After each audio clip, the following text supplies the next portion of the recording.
What's going on, world? This is Ren from Ren's Animals. So you just got home from the pet store, or maybe in a reptile show, maybe one I'm vending that, and you need a habitat. Cheap, efficient. I'm gonna show you ways to make a cheap habitat at home with a couple of items you already might have at the house, or something you can get from even a dollar store. I'm gonna show you how to house your animals on a budget. Yes, but here we have a couple containers that we can turn into habitats. These were purchased from the dollar store. So I'm gonna show you how we can make these guys into homes. And these right here are from Walmart. So these are for your larger animals or maybe groups. And these would be for single housing for maybe babies or hatchlings. And then here we go with some tools, or I guess we could say things that are around the house. We don't need that this episode. So we have some pliers, nails, screws, glue gun, pocket knife, a hammer. We don't need a hammer either. And then we even have a wood burner. Interesting. We might have to try that. So I have let's see, $1.25, Dollar Tree. These right here, you could probably use these, like, basically these are like hatchlings to probably like 10-15 grams for your animals. Then you have to put them some larger. I say that for all of these, about 10 and 15 grams for all of these guys. Maybe 20 depending on the length. And that's when you need to upgrade them for sure. But these 25, you can get these from Walmart, Target, pretty much anywhere. Like Lowe's, Home Depot. Just your classic shoebox container. What I usually do is I poke holes through here with like a nail. So usually I'll take like a nail. Let's see if I have any nails in here. I'll take a nail.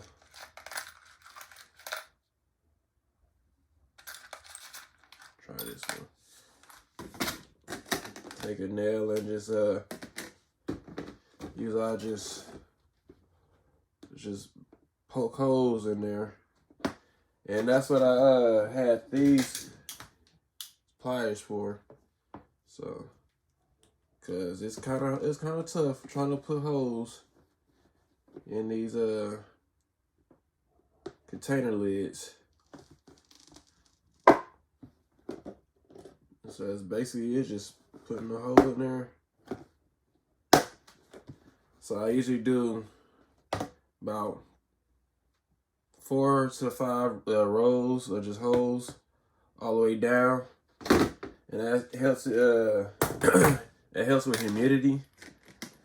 So like if you're in a drier place and like your habitats might dry out for like some of these tropical animals, so you can use this for desert species or, like I said, tropical animals.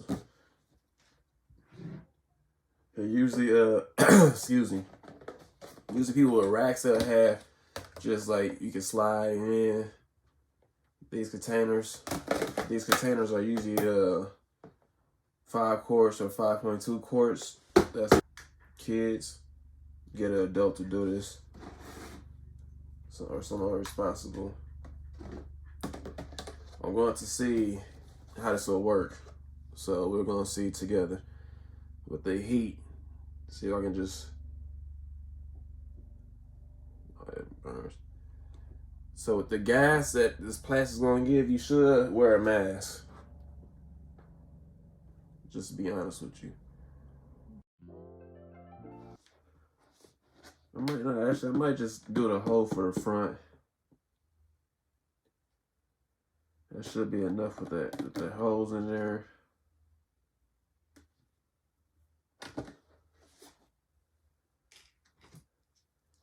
Do a smaller hole in the back.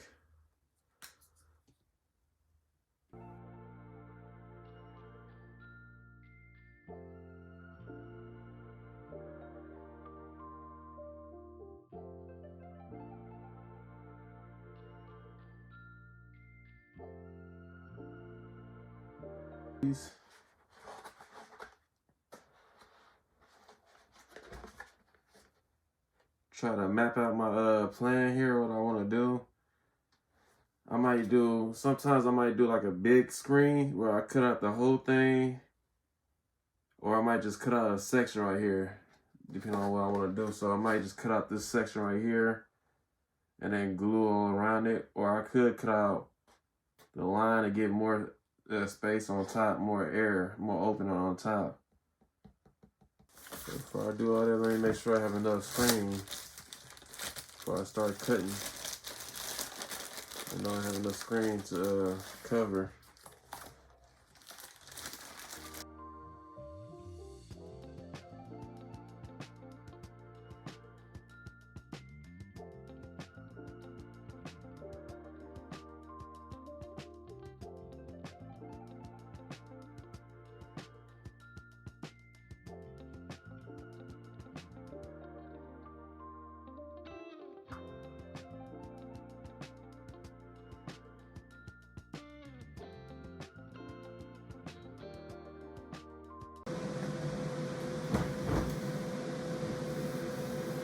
So if you hear that noise in the background, that's the air purifier. Get that going. So now we're about to pretty much cut this screen. So we're gonna cut this screen, make sure it fits.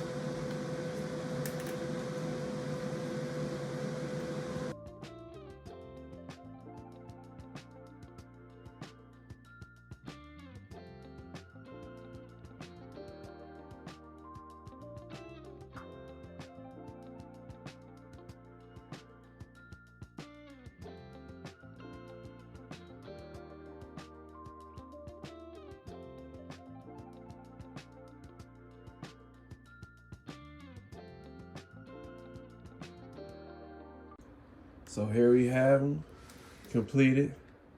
This one right here will show a video of what happens to the second one, but these were the holes that were just perforated through the top. Classic shoebox. Did the same with these containers right here. This would be okay for like I said, like a terrestrial species. And they are like a reptile shell. These right here could be more for like a boreal species, a smaller one, but see how we had the vents on both ends and had like holes on the top as well. So these right here will work if I ever decide to make like a rack system. And I want to just take these clips off and I can just slide these in there. That way it's air going through there in the front and the back. So they can house individual species. For like I said, all of these can house a lot of species, about 10 to 15 grams, depending on the length.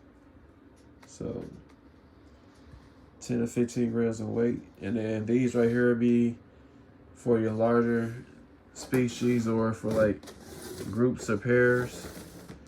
A lot of times I use clear habitat so I can see through the sides, but these right here give them more security when it's just dark. That's why I have like a gallowasp and like a larger black one. And I have some, as you saw in videos prior to this video, I have some 2-year-old lychees and some black ones. And then in here, you can just see some of the supplies. And what it looks like when you take the lid off, or you knock the lid through. And when I do with these glue, I glue on the ends, and also, like I said, I glue on the underside as well to make it easier. But this is what it looks like when the lid comes down. And sometimes I might keep the lids for other things, like create dividers or something like that. It just depends on what I want to do. And then in here is just plastic that I would use to put on top of lids, like the thick plastic, like polyurethane plastic and stuff like that, to put on top and keep the humidity high in certain habitats. But yeah, this is just a plain and simple video. So, like I said, just came home from the the reptile show or the pet shop with your new buddy, and you need, it could be either temporary housing or permanent for some if the space is right. But these work good with the humidity and everything for a lot of species that need it. I won't recommend heat lamps or anything like this because it can either burn through the mesh because of the material it is, or it will get on the sides of the plastic and it'll bend and burn the plastic on the sides, as well as they reheat that glue. So these right here now, for some of these you can do like the under the wires, the brown heat wires, the heat cables can work with under these and everything, or it doesn't get too hot. But you gotta look at the temperature, the wattage on those as well. So be careful with this, but these do work temporary. And you'll see over time as I get away from a lot of the plastic habitats. But these are just quick storage containers and everything for those who are becoming breeders, or who those who have the animals that grow faster than they can like buy a new cage, because these cages, well, habitats do cost a lot more than when I first got into the hobby. So I understand the price, and sometimes these reptiles grow a lot faster than you expect. So I get it. You can go get one of these containers for like $16 or $20, and then get some mesh for like another 10, and some glue gun. You can get a glue gun and the glue from like the Dollar Tree.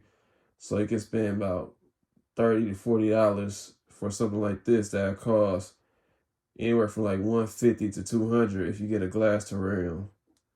So I get it. Or you just get your plastic 20 gallons or 10 gallons and flip them on the sides with the mesh lids. So it's different ways, but these are a quick way. This is a quick way to make plastic storage containers into temporary or permanent housing until you find something better.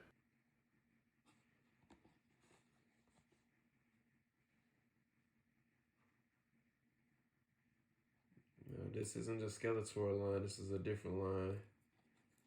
This is my high color line with the high pinks.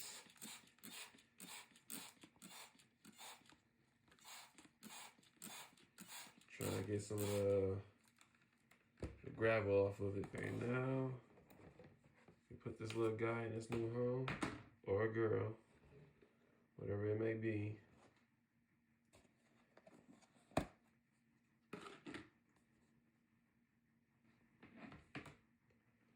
That's that. Yeah, it will stay in this habitat until it's about 10 to 15 grams, and then it'll be time for an upgrade. So here you have it. This is a quarantine setup that I have right here. Just a plain and simple rack. And you'll see how I have the heat cable. It's not plugged in at the moment because, of course, I don't have any animals in there. But this is the heat cable I was talking about. It's usually